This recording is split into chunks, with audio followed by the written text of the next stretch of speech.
Well, guys, welcome back. Till now, what we have discussed, if there is any question, please ask me.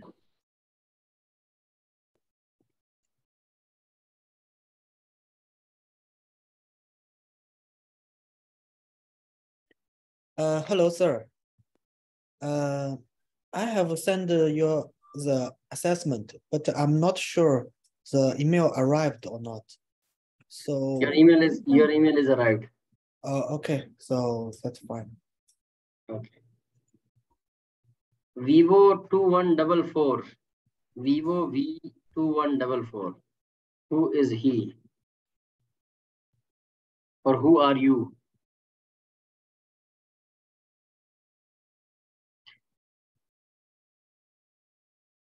Vivo 2144.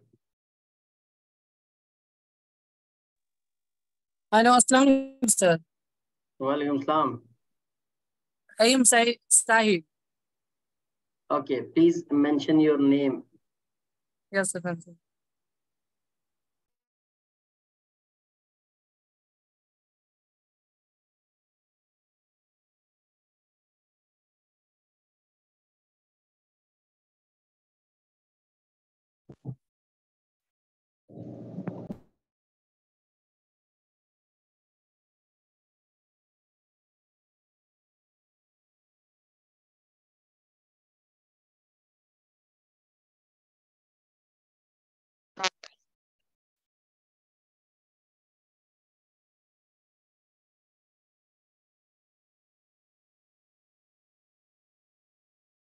Well, guys, any question from anyone till now? What we have discussed?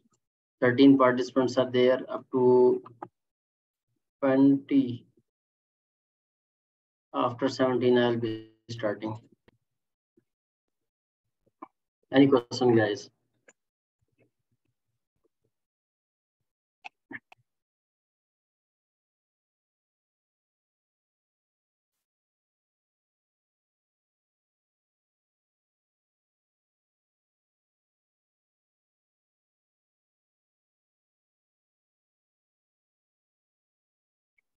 No.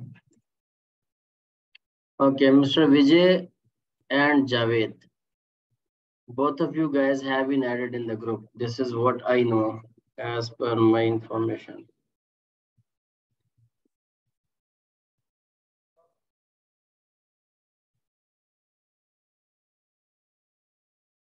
Yes, Mr. Badroy, I am just been added.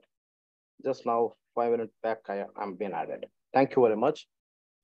Request to get my records as per your recording you are sharing in the from the first day. And next second thing that is the I am told that in the first day the assignment something and I'll Mr. Kamar is sharing in the WhatsApp group what you assigned in. Right, right. He will be sharing with you again. Thank Abdullah Hassan. Abdullah Hassan. His name is Abdullah Hassan. Oh. Okay. You can address him in the group that Mr. Abdullah, please share all the assignments. For someone, Adil, you are the one you have been added in the group, I guess, since first day. And Fizan, you are also having all the assignments.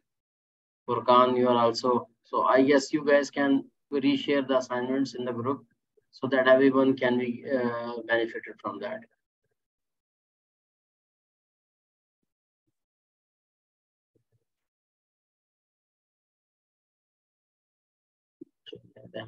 Okay, yes, we are having 16 participants. So we should start now because topic is a little bit lengthy. So we should be starting now. Guys, till now what we were discussing, we had a discussion about health and safety culture. What is health and safety culture? What is its impact on the organization, its productivity? Now we are going to discuss. Yes, Vijay. Sorry, I'm unknowingly unmuted. Okay. Now we are going to discuss about how we are going to improve health and safety culture. Some of the factors we already have discussed now till now. some more we are going to discuss that. Let's say till now we discussed that what about our health and safety culture, how can it go in positive direction or how it can move in the negative direction. Now we are going to discuss, considering that our culture is already positive, we want to improve it, or let's say it is in negative direction, we are going to improve it, how we can improve it. These are some of the main factors which you can choose to use, or which are helpful in improving health and safety culture. What are these factors? Guys, remember, before I start this one, we discussed about health and safety culture. Some of the key point indicators were mentioned over here. Remember, in case of any accident, in case of any incident, what you need to consider, the first thing you need to consider is to check that what about the health and safety culture. By the way, once we will be, or whenever we'll be discussing about the incident investigation, then some of the documents would be mentioned over there. We will see that what are those documents. Based on the documents, you are having some idea about the trends, pattern, history of the incidents. Okay, and that would be helpful. Usually till now in all the exams, whenever the scenario is given to you, in the scenario, usually one incident is mentioned. Okay, and once the incident is mentioned, the first thing that should come in your mind about the health and safety culture of the organization. What about workers' rights and employers' responsibilities? Okay, what about the management system, ISO, ILO, they were recognized or not? So all these things you should think about. For that purpose, I would be giving you the hint. By the way, I had to give it to you at the end of this session. But right now, consider the exam is in front of you. As you start reading the scenario, once you read the scenario, once you understood the scenario, then one time open your book, okay, and page by page, try to identify what could have been asked. This point. Mute.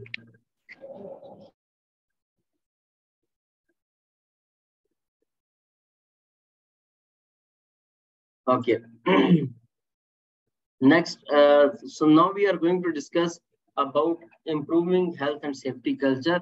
For example, in the scenario, if it have been asked to you that how can you improve ABC points, the way you improve your health and safety culture, the factor you choose to use to improve your health and safety culture can be used over there. Okay, what are these? Let us start discussing all these one by one. 5 main factors are mentioned. One is management commitment and leadership, that if your management is committed to follow health and safety rules or not. Okay, that would be deciding about the health and safety culture of the organization. Competent workers, if you are hiring the competent workers or not. If your workers are competent, it means that they are trained. It means that they know how to do the job safely. Pradeep, switch off your camera.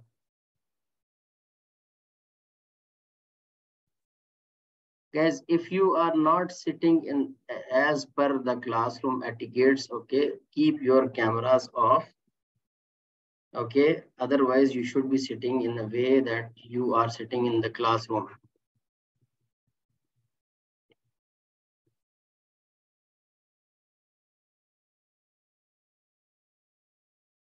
Because you must show the other participants that there is some respect of the class, because in this way, what you are showing to the other participants that you don't care about the class. I don't have any concern the way you are sitting, wherever you are sitting, but at least you, in that way, I'm not forcing you to turn on your camera. Keep it off, no worries. Okay. Management commitment and leadership, then competent workers. If you are going to hire the competent workers, it means that you are having experienced, trained people. They know the work. They know the work means they know how to perform the job safely. So in that way, if you are hiring the competent workers, you can improve your health and safety culture. Next is effective communication. If you are making proper communication, or if you are having proper communication with your workers, what are different methods of communication we will see today? What are their merits and demerits we will see. If you are communicating all the things, whatever, your meetings, minutes of meetings, your announcements regarding TBTs, trainings, regarding campaign, whatever. If you are communicating it effectively, it means your health and safety culture is positive. If you are not communicating it effectively, means your culture is going in the negative way. Okay, then cooperation and consultation, two things: cooperation, consultation, information and consultation. That you are just informing the people, or you are consulting with them. Okay, that would also be defining about the direction of health and safety culture. Finally, the training. In the training part, for all those who are conducting the trainings in their organization, you will be having a lot to learn today, because that would be telling you what are the topics that you can include in your health and safety induction, what main topics of health and safety trainings could be there. Okay, and when do you get the opportunity to train your employees? How different methods of training, we will not be discussing this, but yes, three main parts we'll be discussing. Okay, now what are these factors? Let us start discussing all these one by one. First is management commitment and leadership. If your management is committed, your leadership is committed, then ultimately the health and safety culture would be directed positively. The reason, your top management defines what your organization is going to do. Your leadership is defining that what your organization is going to do. They are the one, because they are the one who are decision makers. They are the one who are resource providers. Okay, so they have to take decision. Either they are standing in the positive side or the negative side. Over here, some of the point, as it is mentioned, senior management set policy. They are the one who decide about the policy. They also set priorities and targets. In policy, we are clearly setting targets, our aims, okay, and we are clearly telling that how we are going to achieve that aim and who will be achieving those aims.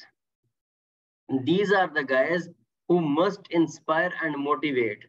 For that purpose, usually, do you guys on your project side are having some kind of mass TBT, are having some kind of mass housekeeping? Do you have it on your side? Any of you? Yes, sir. Yes, we are having Yes, sir. connection. In mass TBT, what you do, or in mass TBT or mass housekeeping, what you do basically? We inform about the site hazard related according to the work activities. We inform Right. them. And Site who is the hazard. party? Very nice. And who is the participant of that that TBT or that housekeeping? Participants. And the Yeah. work Foreman also site. participating. Adil, you are saying something? Yes. Yeah, Shanwaz, yes, please, Adil. Foreman also participating regarding this mass activity, and engineer also. Yeah, engineers, foreman. Usually, when we talk about the mass TBT or a joint TBT, of course, different names would be used. Usually, your top management comes over there on that day. Perhaps it is only once in a week. Okay. During the housekeeping, mass housekeeping, your management comes over there and they basically, you might have heard or you might have seen that a day comes like on the environment day, on the housekeeping day, on the labor day, your top management comes, let's say on housekeeping, they are carrying the baldia bag, the black bags, and they start doing the housekeeping. Why do they do that? Basically, they want to inspire you. They want to motivate you that we are doing it, so you have to do it. They want to show their commitment. They want to show their leadership that we are leading by examples. Remember, whatever your organization's top management do, that is going to be cascaded through the organization. What you do as a top manager, okay, that would be influencing the other people. Our leadership should be visible in behaving safely. That if I am the leader, or I'm in the part of top management, okay, that is easy word. I'm the part of top management. Am I behaving whenever I come to the job site? What about my PPEs? Because of course I am not going to do the job, but there are some mandatory PPEs. That basically defines about behaving safely. If I am going to perform some job, how do I behave? Specifically, top management, once or whenever they drive on the project side, what about their speed? Second, involvement in safety meetings. Do they get involved in the safety meetings? Yes or no? Do they get themselves involved in a routinely basis, or occasionally they are coming?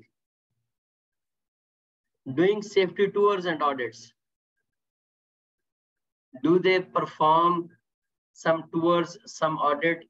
There is some kind of walkthroughs. Do they have some kind of walkthroughs on weekly basis, which we call management walkthrough, in which the whole management comes to the job site and they move in the field and they are identifying the hazards. They are trying to control them immediately on the job site. Otherwise, they are giving proper time to control the hazards. Then promoting changes to improve safety. If there is some kind of safety improvements are required, do your organization promote it? Then what about enforcing rules through use of discipline? All of you get some kind of penalties, or do you get some kind of discipline once you break the rule? Yes or no? This would be visible in these are the factors which are basically identifying the direction of your leadership, the commitment of your leadership. For example, if I know someone break the rule, for example, if I am the one who is breaking the rule, and I know that I am working in the client company, who is going to ask me? But if there are some rules, certain rules, then whoever you are breaking the rule, so you will be disciplined. Then what will be happening? Culture will be directed positively, and that has to be appear in the leadership. Usually leadership, they don't do that. And our leadership is mostly from the client side. So that has to be appearing, that has to be visible on the job side, practically. Okay. Not only in the meetings, not only in the meetings, that in the meetings, once the leadership is sitting, they are saying big words. They are giving you big words, but practically nothing. The leadership should be visible practically in the field. Next is competent workers. A competent person is someone who has sufficient training, skills, experience, and knowledge. And if you are hiring this kind of person who is having training, skills, experience, and knowledge, of course, he would be having positive attitude. And of course, if he is competent, he knows how to do the job and how to do the job safely. Automatically, what will be happening? The culture would be directed positively. What happens if you are hiring competent workers, engineers, supervisors, foremen, whoever? If you're hiring competent workers, they know their job. Once they know their job, they know that if we do step A, step B, step C, we will be following the positive step, or we'll be following the safe step. But after performing the step A, if we move directly to step C, what will be happening? We are basically bypassing the steps, And bypassing is basically citation. You are breaking the rule. The person who knows the job, he knows that how to do it safely, or if I don't do it as per the requirement, it would be unsafe job and it would be harder for me to complete it. So what happens? Competent workers will be directing the culture in the positive way. Next is communication. Workplace communication plays a vital character in influencing health and safety culture. You do positive communication, your communication is good, understandable in the language which people are understanding, and concise, clear, to the point, then of course people will be having a better understanding about your message. If you don't do that, people will not be able to understand your message properly, and ultimately they will do whatever will come in their mind. From their side, you would have heard these words: oh, he comes on the job, he will do some girgir and he will leave. Because your communication is not effective, they are unable to understand you. On the other side, they might also be thinking that he is not committed, so khalas, leadership commitment is gone, and on the other side, communication is not effective. What will be happening? No safety culture. Below are some of the examples of workplace communication from, there are some categories: verbal communication, written communication, and graphical communication. What are these? What are their merits and demerits, or merits and limitations? We are going to discuss all these one by one. So let us proceed first to the verbal communication. But before we proceed to the verbal communication, first one, let me ask you one question. Guys, usually for the communication, what is required to be communicated with the workers? TBT. TBT. In TBT, what you communicate? Yeah, what are the activity we are going to do in that? What are the hazard involved? Very what nice. Are involved in that? Okay, And let me write it. Let me write it. Ramesh, give me a minute. Let me write it so that everyone's point of view should be written over here and we can have a brief discussion about it.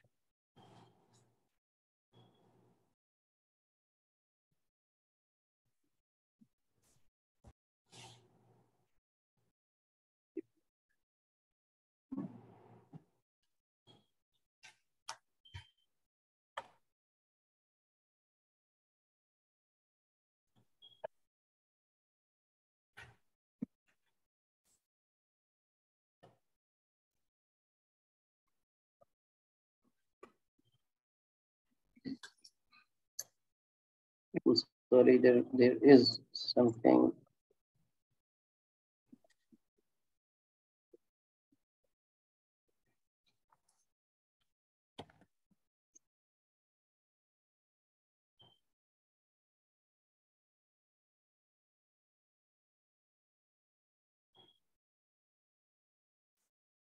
Okay, here we go. So, Mr. Ramesh, you are the first one who was telling something that what we are going to communicate. Usually, what do we communicate in our? Yes, Mr. Vijay.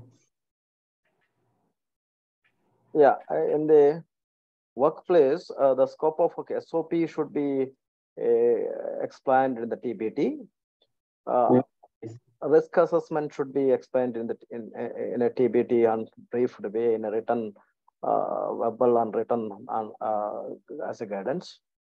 Very nice. Okay. Anyone else? And method statement, how the job executing. Very nice.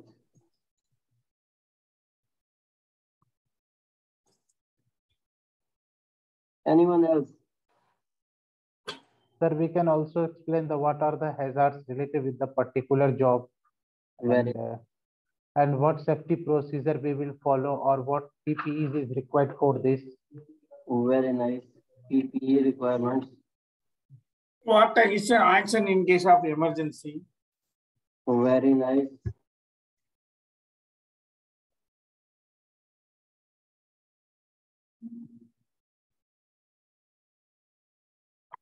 Anyone else?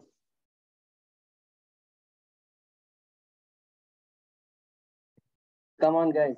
And don't think only about TBT. Okay, don't only think about TBT. Think about written, verbal, and graphical.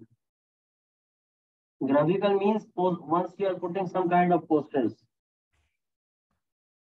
So what you communicate? Come on now. I guess almost all these topics which you have mentioned over here, usually we are discussing all these in the TBTs. Come on, guys.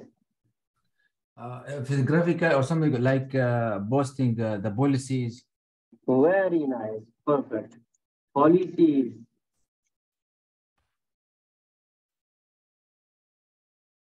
We can also share the pictures or posters of the safe working, or if we are going to perform the what is the safe working, so we can safe work procedures. Very nice. Safe work procedures.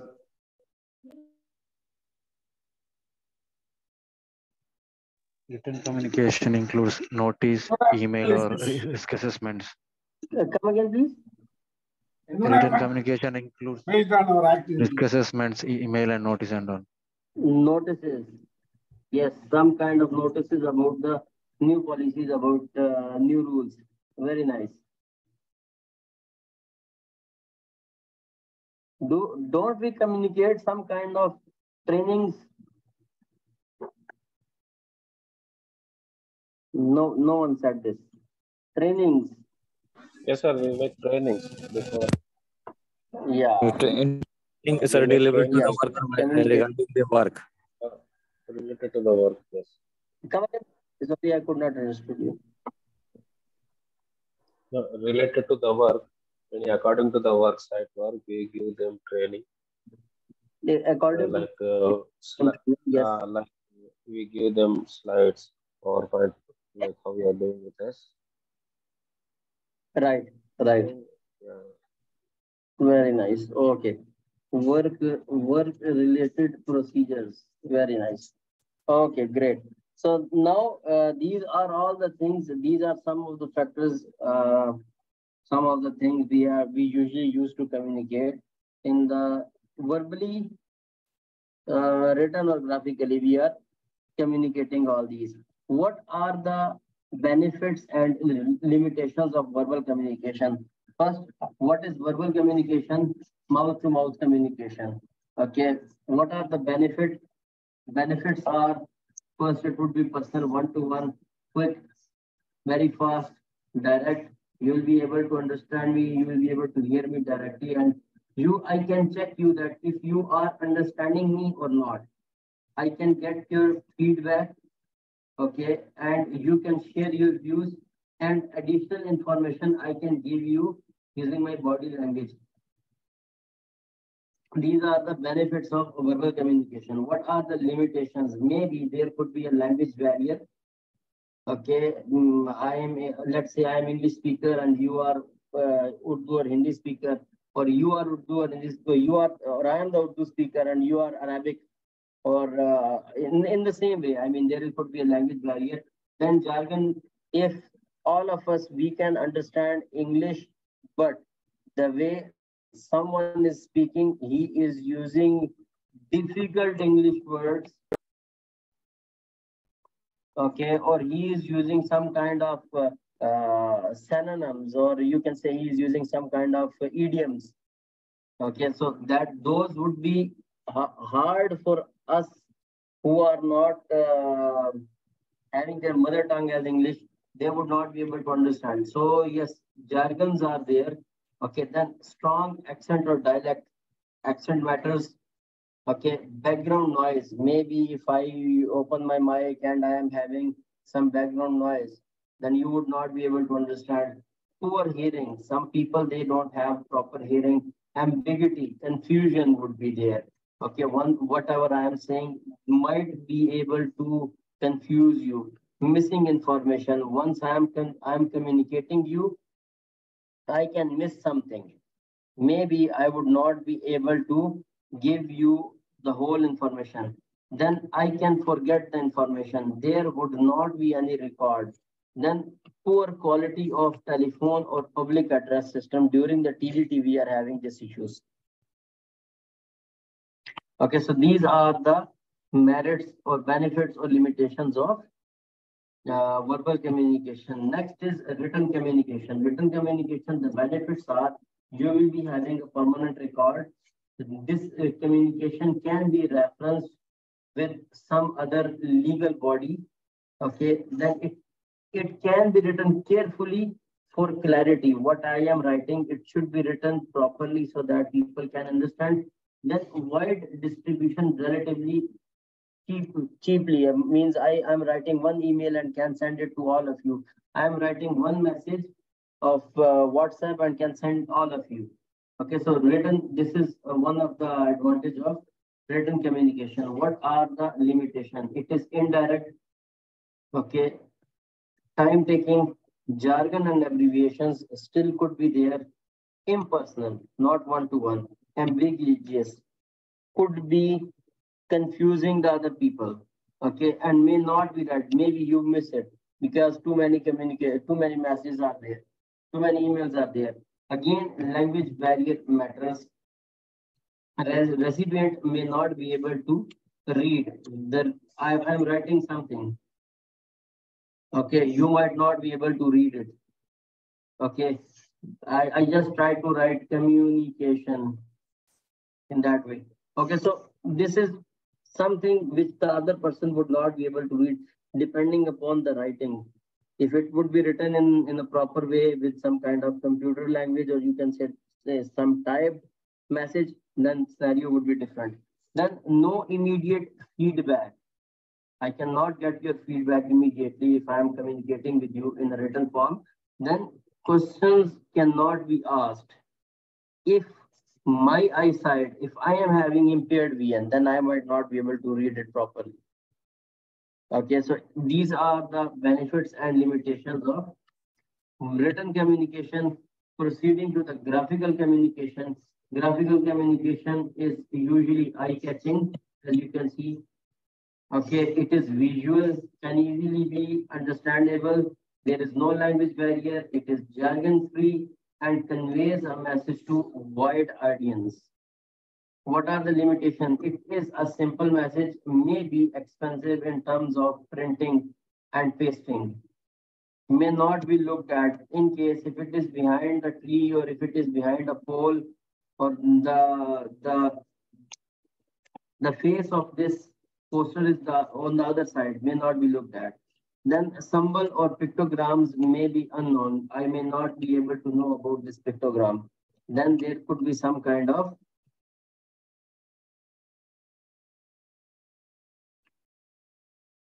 written statement must be there. And then feedback cannot be taken. No questions can be asked. And impaired vision, of course, I would not, if I'm having the weak eyesight, I would not be able to see it properly. And of course, message would not be understood by me. All clear? Yes, sir. Okay.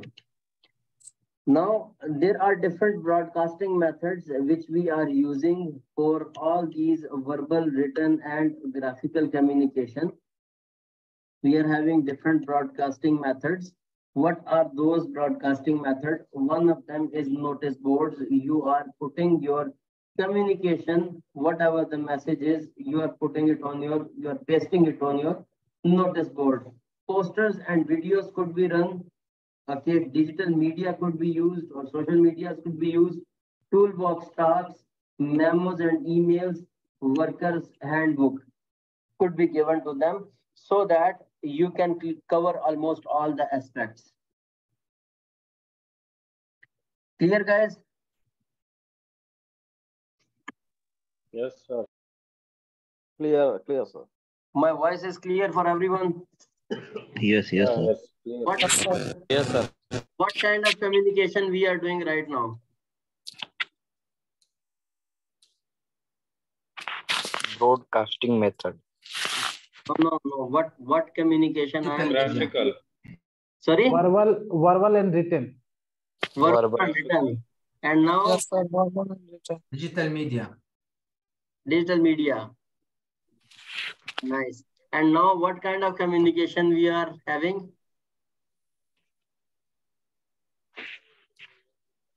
Verbal, written, graphical. Huh? It is a written and it is a graphical. I'm communicating with you verbally. It's written over there. Notice board picture is mentioned over there and you can see me. So verbal, written, graphical, all, right? Yes, sir. Yes, sir. Yes, it is. Why I did this? You see, last time in the exam, there was a question. The question was about to how you are going to improve your communication. Okay, it was the question that based on, let's say, based on this scenario, how you are going to improve your communication. It was the question over there. And during the interview, what was the question? During the interview, the question was, what do you think, whatever you have mentioned over here, this is, you have mentioned how I am going to improve it.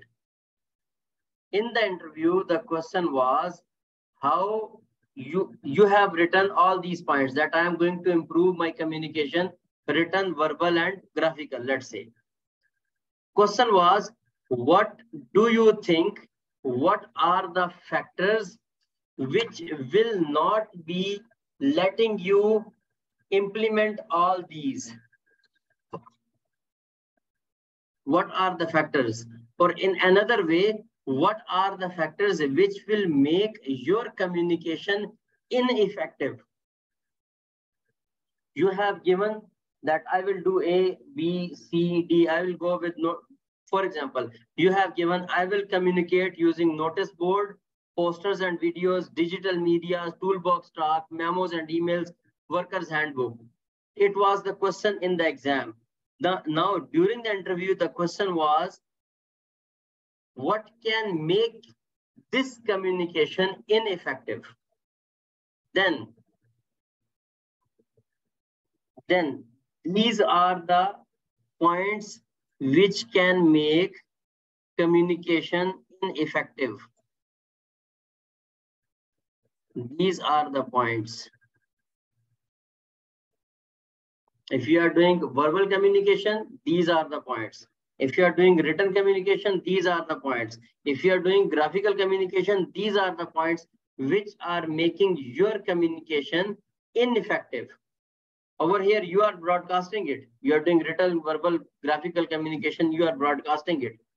But what can make it ineffective? All the factors, all the limitations. So guys, during the interview, you must be having the presence of mind. Usually these are the things which are very common. Anybody can have an idea about it.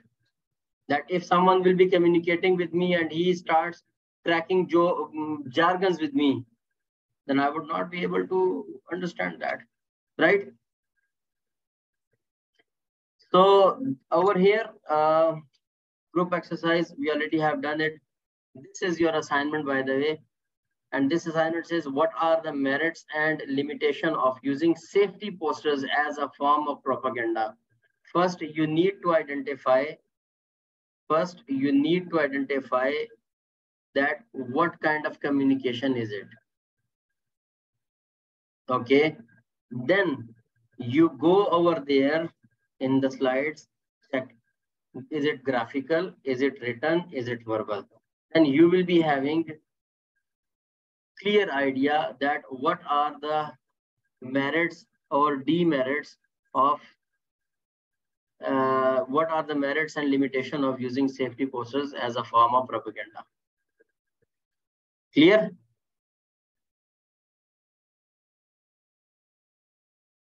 Yes, sir. Okay. Now, But one minute, can I get one more slide back? That one of back again, please. Again, on more. One more. Communication. Yes, one second, please. Thank you. Thank you, that. No problem. Okay. Now, till now, what we have discussed? Till now, we have discussed that how we are going to improve our health and safety culture.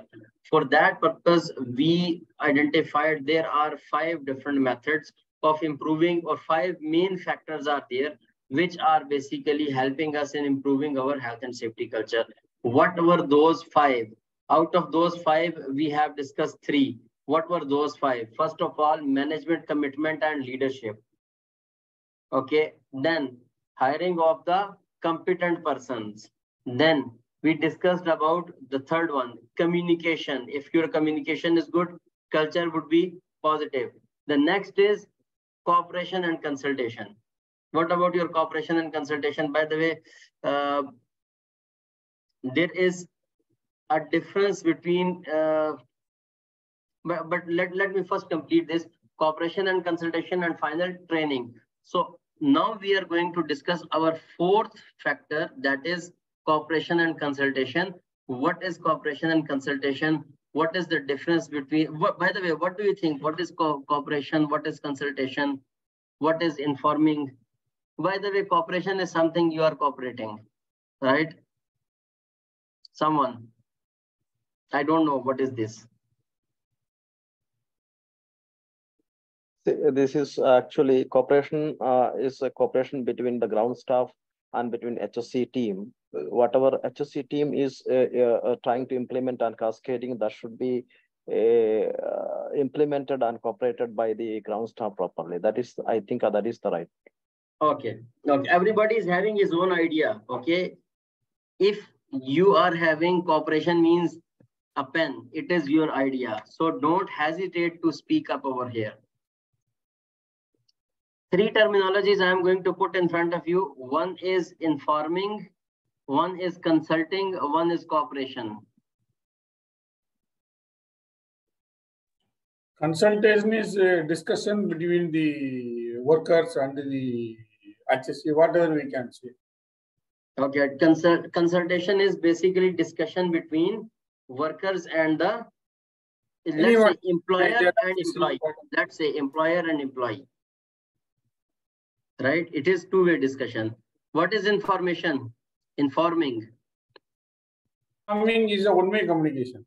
Very nice. Informing is one-way communication. So once you inform or once you consult, then you cooperate, right? Yeah. The information starts one way, then there is a between consultation. This consultation will success based on the cooperation. Then there will be cooperation. Very nice. Perfect. So informing is basically one-way flow of information to the employee. Okay. Consultation is basically two-way exchange of information and opinion between the employee and employer. Okay. So informing is, let's say I am your employer. I come, I tell you A, B, C, D rules. Alas, this is information. You like it, you don't like it, whatever. I had to inform, I inform you. No opinion have been taken back. Okay, this is informing. Consulting is we are discussing on some matter. Point A, point B, point C. I am telling you, you are giving me your feedback. We are discussing positive and negative aspects on that. Right? This is consultation, and cooperation will come after it. That once or based on the consultation, what actions we are going to take with each other or for each other, we will be calling that cooperation. Now, typical issues of what we have to consult with our workers. First of all, introduction of new measures affecting health and safety. In case if you are going to take new measures, new control measures, which can affect health and safety. New equipment you are going to introduce. Okay, then that would be affecting your health and safety, yes or no. Let's say we are going to talk about timings. Okay, timings of your work timings. That from tomorrow everybody will come morning 3 o'clock. Okay, we are consulting with each other. Okay, and of course, if you come morning 3 o'clock, that would be affecting your health and safety, yes or no? Of course, it would be affecting. You would not be able to sleep well, or you would be able to sleep well. Of course, that would be having an impact on the job site. Next is appointment of new advisors. In case if I am going to appoint new advisors for the job site, I am the employer. I have to identify that first important thing, that new advisors are required or not. Maybe I have to train someone who is already present over there, and I have to make him, I have to dedicate him as an advisor. Sometimes you get some leaders among the people. Okay, so you will be appointing new advisors, or you will be making some new advisors. You have to consult. Then health and safety trainings, plans, that we are going to have this kind of training A, B, C, D, and now these are our plan. You have to spare your time. So we have to consult on it. Then introduction of new technology, that we are going to implement this new technology on our job site. For example, biometrics. In COVID scenario, can we implement biometrics if we are having corona? Can you do that? Biometrics attendance? No. No. What will happen? That would be affecting your health and safety, right? So we have to consult about it. Next is method of consultation. There are two methods of consultation. One of them is direct consultation. Employer talks to each worker and resolves the issue. This is direct one-by-one consultation. Okay, then in case if I am having too many employees, too many workers are there, then of course one-by-one or direct consultation is sometimes not possible. Then we are having some kind of worker representatives. Okay, worker representatives, from where we will be getting that? Who will be the worker representative? We will be making a committee which is formed to represent workers. And that committee will be communicating with me. Regular meetings to be conducted, so that we are going to discuss whatever the issues are over there. We are going to resolve them, or we are not going to resolve them. Then members, in some scenario, only in some states, not here in KSA, members may have rights in law. Then if you are having some kind of unions, then they are having some kind of rights, or by law, they are having their rights if you are the member of union. But here we don't have any. So worker committee is basically the one which is basically representing all the workers. And they are the one who come, who have regular meetings with the employer, and they are discussing all the issues, whatever are present on the job site, and how we are going to resolve those issues. Worker committee, along with the employer, they are discussing, they are consulting with each other, and they are trying to resolve the issues. The question over here is, what makes an effective committee? What do you think? What makes a committee an effective committee?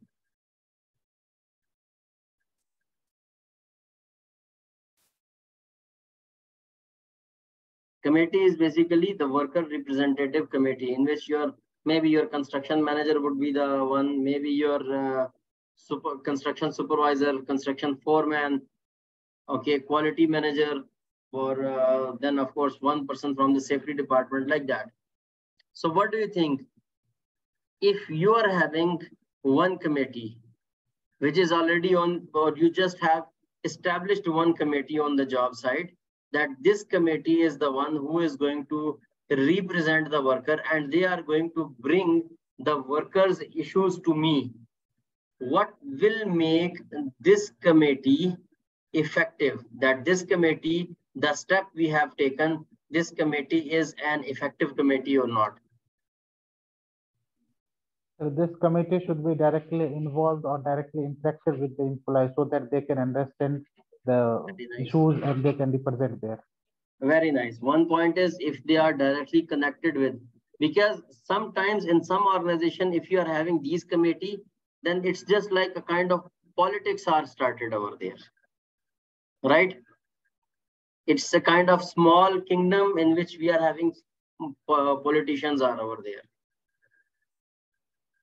They are not only directly apart from the ground workers, they should whatever they consulted and whatever they seen, they experienced in the ground level, that has to be solved. They have to be provided. Very nice. Provided. Exact, sir. Very nice. Very nice. Very nice. Abdullah, you were about to say something, I guess. I was about to say the effective communication among the members. Come again, please. A little louder. I was saying the effective communication among the members and the workers, and good cooperation. Yeah, they'll see the cooperation, effective communication. Very nice. Very nice. Anyone else? Because once you are making a committee, committee is not only just going to discuss the matters with me, for example. They are also going to take some kind of necessary steps to remove the hazards on the job site. Okay, so it is very important for a committee to be an effective committee, that who is on the committee, who is the part of the committee. If your top management or any of the top management representative is the part of that committee, then what do you think? What would be the effectiveness of that committee? For example, your construction manager, your project managers, these are the guys who are the part of the committee. Whatever they will say about the rules and regulations, that would be implemented. Right, one. Second, how often the committee meets, how often they are having their regular meetings with each other, with the workers to consult with them, and regularly with the employer. Who will act as a chairperson? A worker, foreman, supervisor, coordinator, manager, project manager. But project manager can be a chairperson. Sorry, project manager can be a chairperson. You mean to say that we can make him a person who can take a decision and all, then that person can be a chairperson. Very nice. Usually in our campaigns, even we were making, usually our chairpersons are project managers, because once they are saying something, we are asking them, no, because you said it, so you have to stick to your words. And once he sticks to his words, of course, all the project they will follow. Right or wrong?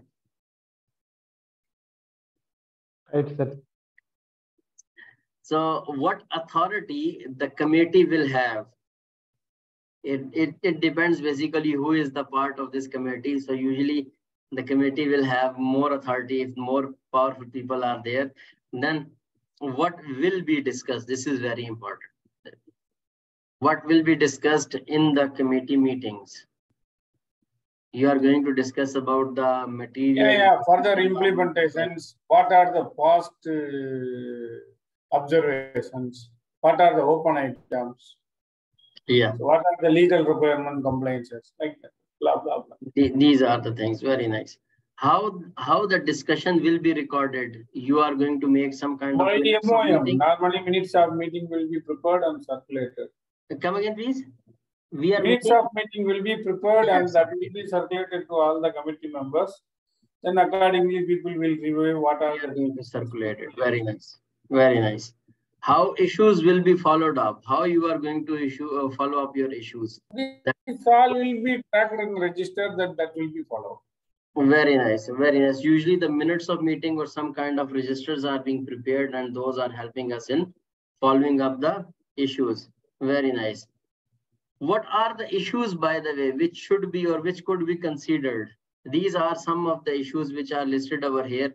First of all, study of accident and disease statistics, that what kind of accidents we are already having, okay, or we can have, or we are usually having. What is the trends? What are the trends? What are the patterns? What are the disease the people are, what are the health issues the people are getting now? These issues may be discussed in the meeting. Then the review of reports from active monitoring. In coming chapters, we'll be discussing about the active monitoring and the reactive monitoring. Active monitoring is that you do something before some incident occurs. For example, your routine maintenance, your routine inspections.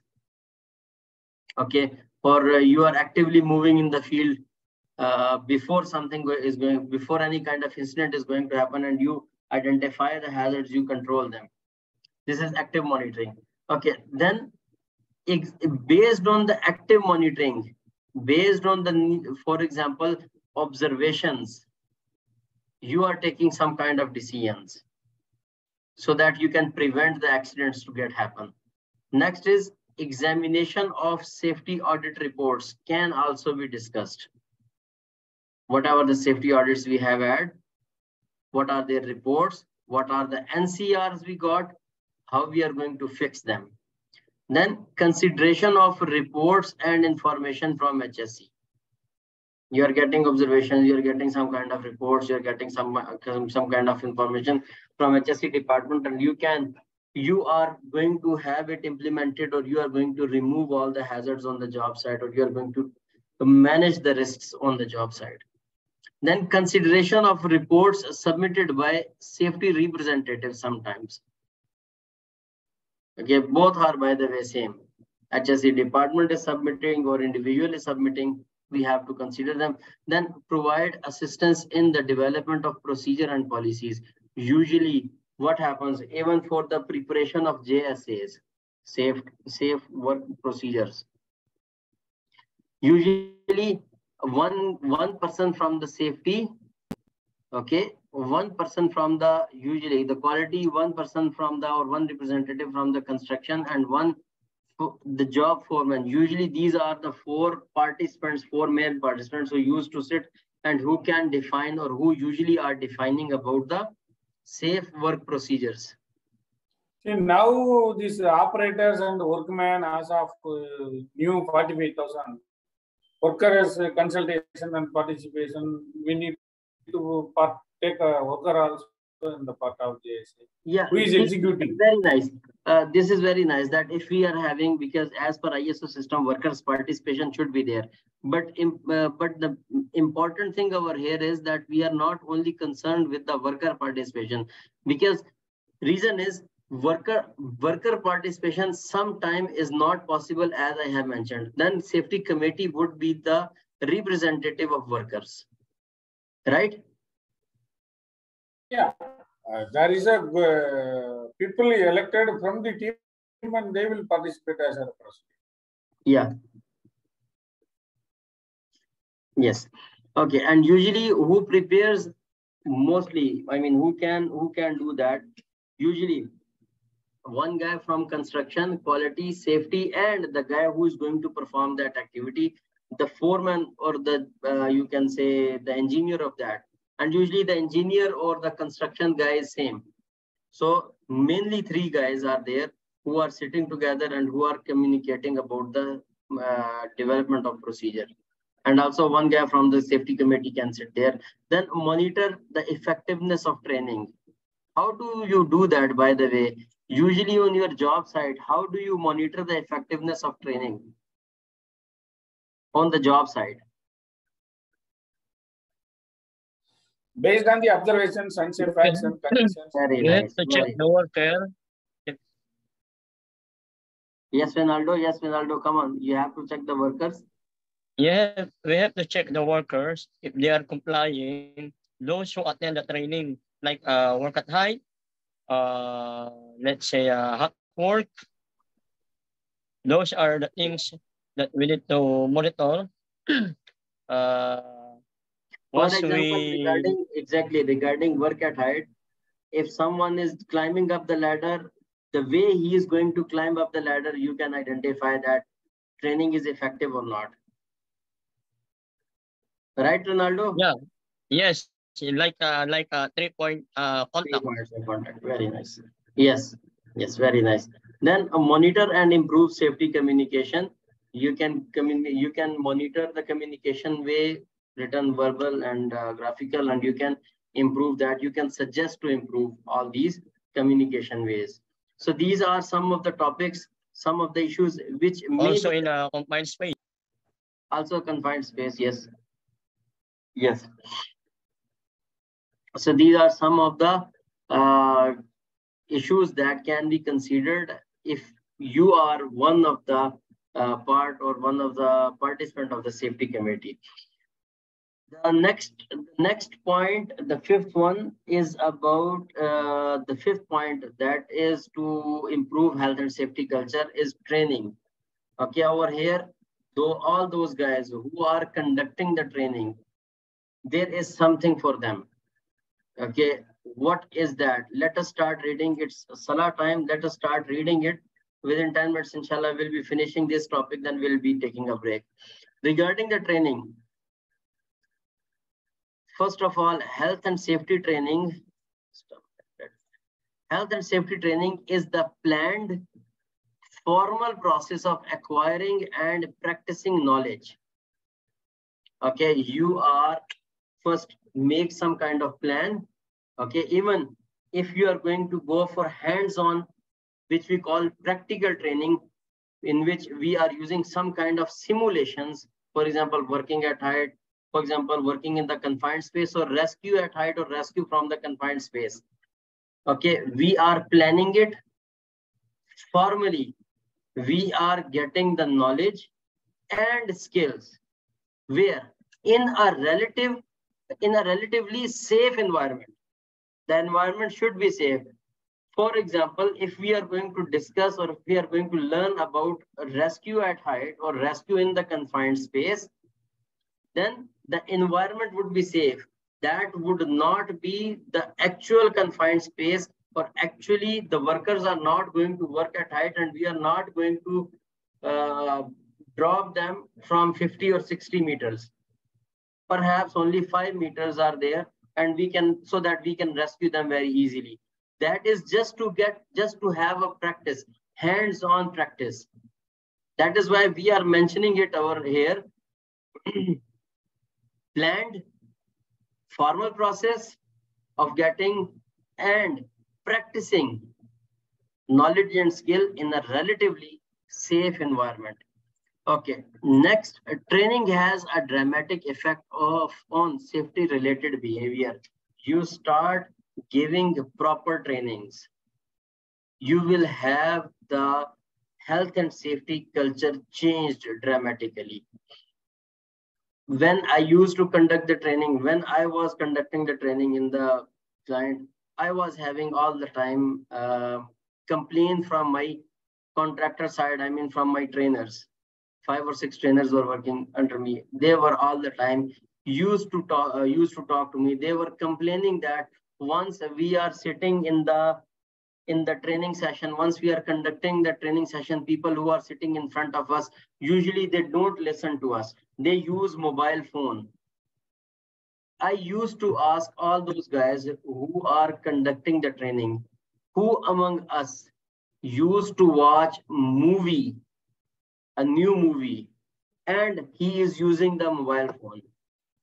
Usually, have you ever seen people are using their mobile phone once they are watching some video, when they are watching some movies? Very rarely.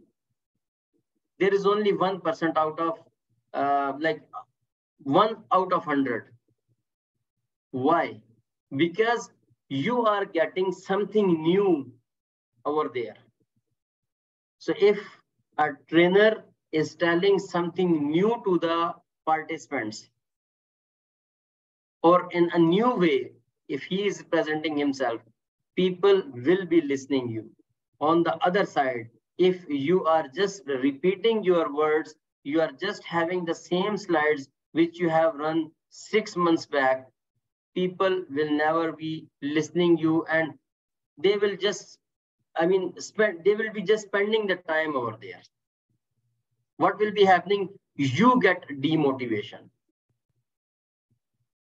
So for all those guys who are conducting the training, who are in the classroom, whatever the training you are conducting, keep this in mind, not only about health and safety, whatever the training you are conducting, remember, if the other people, if the participants who are sitting in front of you, if they are already trained, they are working practically in the field, then you have to bring something new to tell them. Perhaps the same thing, if you were telling them something with your words, now you might have to use the board. If you are using some slides already, maybe you have to run the video. Maybe you have to start a group discussion. Perhaps you have to get them involved in some kind of gamings. Then people will learn. Remember, if people will learn, they will practice the same thing in the field. Just try to memorize your childhood. When you first time went to the school, you learned something new, and once you came back to your home, you told everyone what you have learned today. Alif, Bata, A, B, C, 1, 2, 3, 4, whatever. You keep reminding, you keep calling that throughout the day, the rest of the day. Because you learned properly, now you are practicing it even at home. So whatever you teach in the training, people, they behave, they start performing that in the field practically. So training has a dramatic effect on safety related behavior. Yes. Next is, without trainings, workers try to do their jobs by copying other. If I am not trained, what I will do, I'll see you are performing the job. I will just copy you, like copy paste. I'll just see you how you are doing the job. I'll do the job in the same way. If I am having some, like you can say, ego problem, or if I am having my mind moving one step ahead than you, then what I will do, then I will not copy you. I'll just see you. Maybe I'll try to find out some other way, and that other way, that would be doing the job the way I think is the best. And that would be the safe way, or that would not be the safe way, I don't know. So whenever we are conducting the trainings, our participants should know that what are the safe way, what is the best way, best and safe way to perform the job. And this is our job as a safety trainers. Now, training helps workers to understand hazards and risk. Remember, guys, for all those who are the trainers or who want to be a trainer, usually in the training interview, you guys would have been asked, you guys would have been communicated that if you are the one who have to construct a module related to health and safety, how you will be constructing a module. For example, module of working at height, module of confined space, module of performing hard work, module of rescue training, any kind of rescue, working at height or confined space, excavation safety, okay, housekeeping, hand tools, power tools. Also, okay. line of fire. Line of fire, whatever the training you are going to prepare, how you are going to prepare, what kind of points, what kind of factors you will be keeping in your mind. These are the points. Okay, you will be defining hazards and risks in the training, rules and precautions, emergency procedures, who to contact with concern in case if something happened, to whom you are going to contact, what are the limitations and restrictions of this training, means what can you do and what you cannot do. Okay, then personal safety responsibilities, my safety responsibilities, consequence of breaking rules, including disciplinary procedures. These are main things, main factors you usually include in your trainings. And if you cover all these factors in the trainings, your training is very effective because you are covering almost all the parts. Next is when you get the opportunity to conduct the training, usually the guys are complaining that construction doesn't allow us to conduct the training because they are having too much job over there. Yes, they are having the job. Their job is to construct. Their job is to give some production. They will provide some production. Then they will be considered that they are performing their job. If they don't do that, it means that they are not performing their job. No one will consider them that construction is doing their job. Then what will be happening? Mess up, right? So usually the construction, they don't allow the people to come for the training for longer times, okay? Or occasionally they are only whenever they are forced to provide, then they are providing the other people. Otherwise, once the client or whenever or until the client doesn't ask them, usually they don't. Usually they don't. I'm not saying all, I'm saying usually they don't. Next, what are the training opportunities over here or in these scenarios? When can you conduct the trainings? Okay, see, whenever you are hiring new employees, at that time you are conducting the induction training. Okay, whenever new employees are coming, all the time they should come to you, they should be inducted and then they can move. If you don't do that and some incident occurs on the job site, then who will be responsible? The one who did not send the people or the workers to the training room so that they would have been inducted. One, new employees, at once they are going to be hired, this is the training opportunity. Second, in case if there is a job change, then new hazards will be created and you get the opportunity to change, to train your employees. Okay. Third one, process change. Whenever there is a process change, for example, regarding job change, consider that you are a labor. I'm just saying, you consider that you are a labor. You are just perform some kind of how shall I say, carpentry work. You are just helping in performing the carpentry work, and now you are going to go for the steel fixture, some kind of steel fixture. Then job change. Once the job change, of course you need to be trained. Then process change. We are doing some kind of manual handling or manual digging in the excavation, and from today to onward, we are going for the mechanical digging or mechanical handling. Whenever there is a process change, okay, there is an opportunity. New hazard associated with the new ways of working. Then new technology. In case if technology gets changed, okay, then automatically new hazards would be there.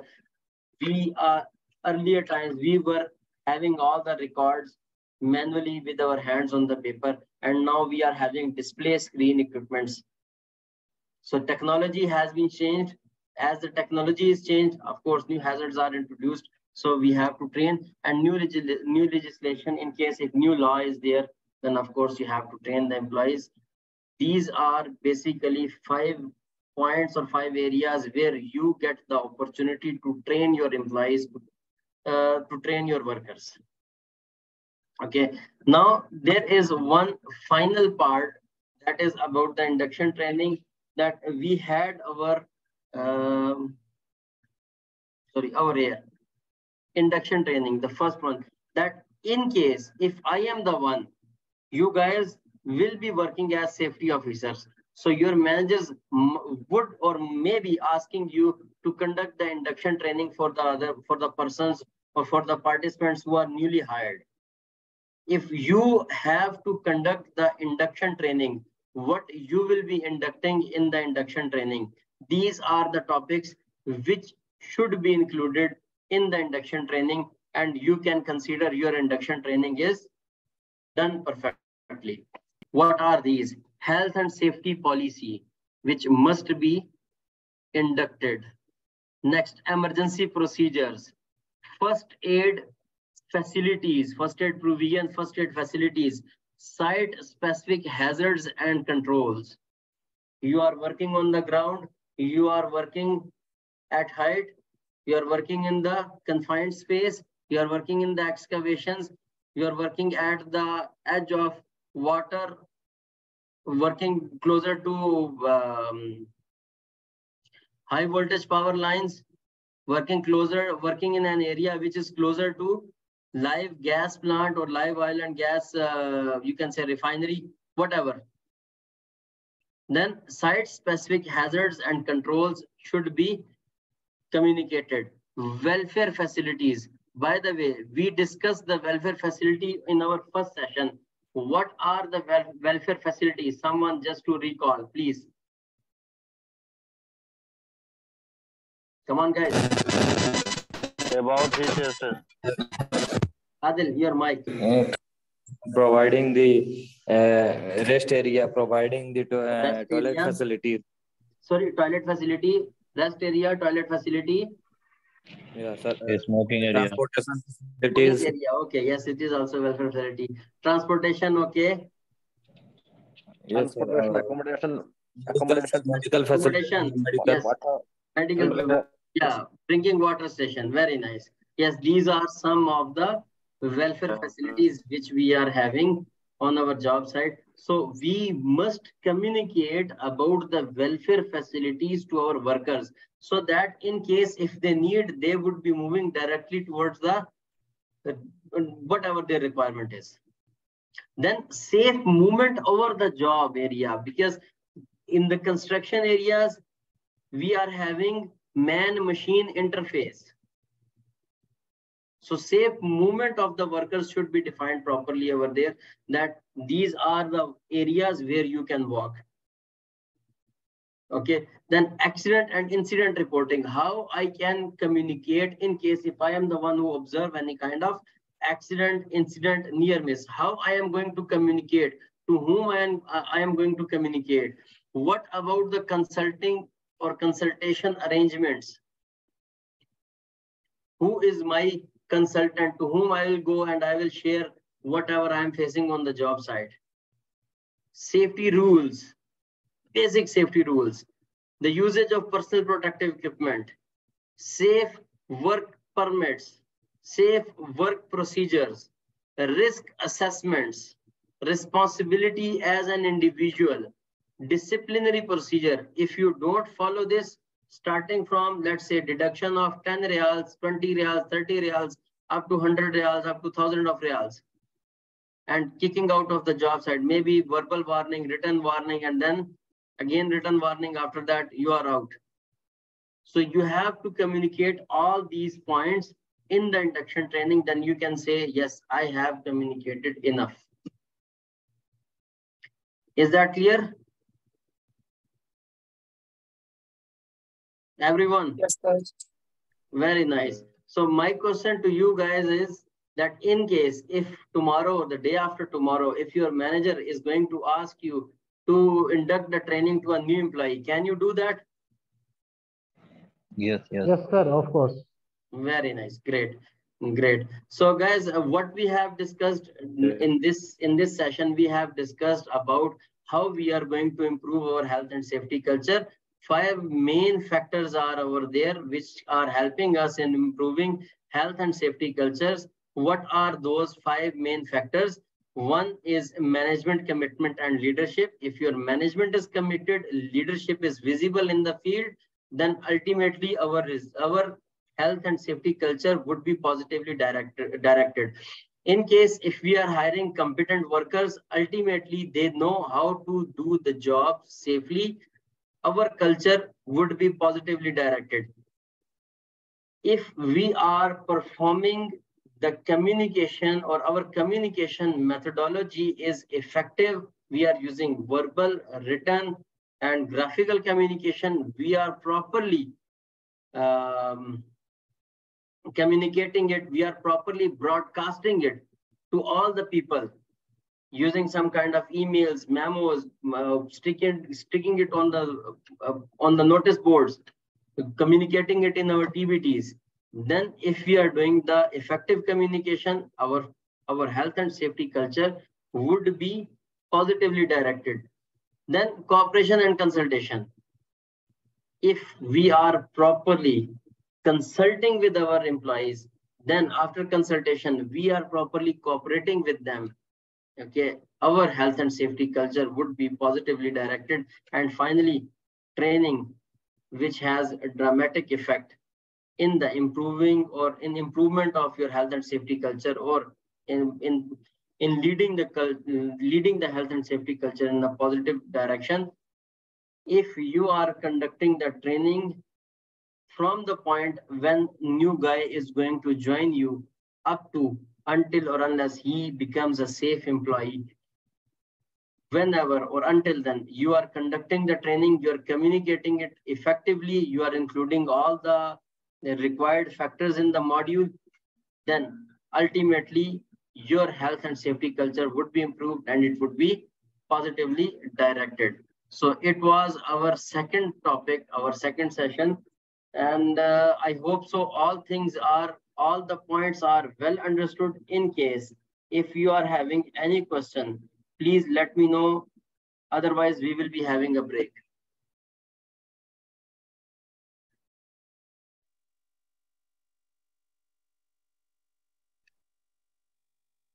Yes, Mr. Fias. Sir, what is meaning of the TPT? Sorry, I could not understand you. You already mentioned a DPT. What is meaning? TPT. TBT, toolbox talk. Usually before any activity is a methodology on the construction side that we inform all of our workers who are involved in one activity. We inform them how to do the job. Okay, what is okay.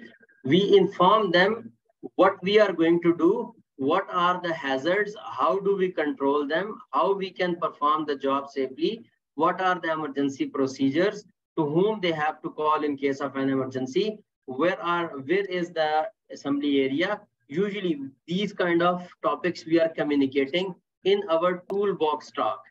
And we call it toolbox talk because all the members of that activity, which we call them tools, they used to stay present in that talk. This is our toolbox talk.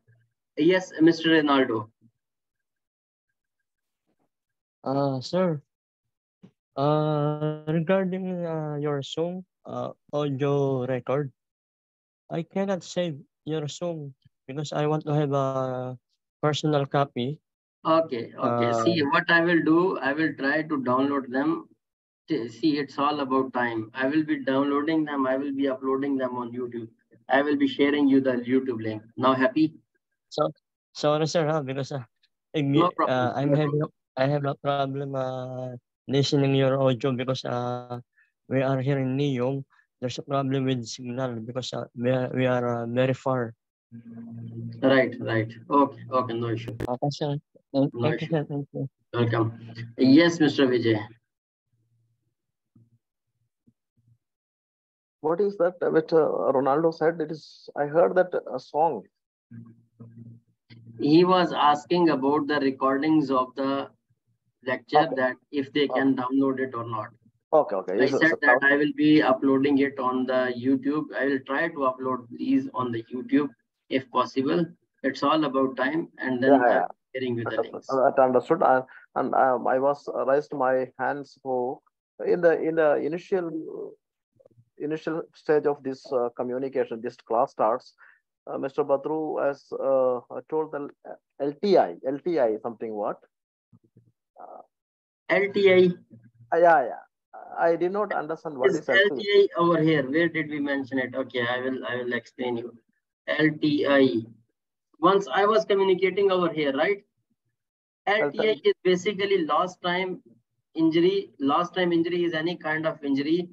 Once it occurs to someone, or if someone is having any kind of injury and he cannot come back to his job within 24 hours of span, means today, right now, what is the time? It's 8:15. I get one injury and I cannot come back tomorrow at the same time to my job.